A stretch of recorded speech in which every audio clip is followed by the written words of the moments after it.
So my question for you guys and gals is, are you prepping for a short-term grid down situation? Are you prepping for a long-term prepping situation?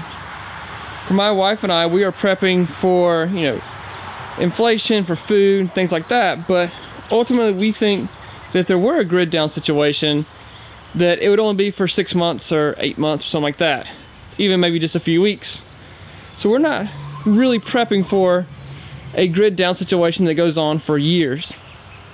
There are people out there who are, though, and I applaud you for that. So for the people that are prepping for grid down situation that may last for a long period of time, such as years or the rest of our existence here on Earth, then who are you guys? So that's what I want to know. Are you prepping for a short-term grid down situation? Are you prepping for a long-term zombie apocalypse that's we no longer have the cell phones and modern technology like we do now for the rest of our lives? That's a tough thing to prep for. It's a tough thing to explain to people as well. We were talking about that this weekend, that when you have people that you're trying to introduce into prepping or trying to introduce into being more prepared mindset, then it's hard to talk them into saying, you need to prepare for a year's worth of food, or you need to prepare to be grid down for the rest of your life. That's a tough subject matter.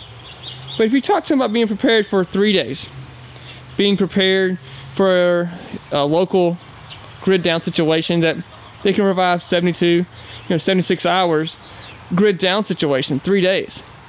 There's a lot of data out there that says if you can survive the first 3 days of a bad situation, that you're doing very well. So what are you guys preparing for? The ones that are prepper minded that watch my channel, I'm just curious.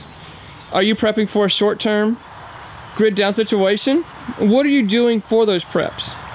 Are you prepping for a long-term grid down situation? And if you are, what are you doing for that? So thank you guys for watching. Thank you guys for all the support. You never know when you'll be the first responder. You need the right gear and the right training. Our peach trees from last year are starting to bloom, so we got them planted. Get some size on them, and we'll get some peaches from them. Apple trees haven't quite started blooming yet, but they're there.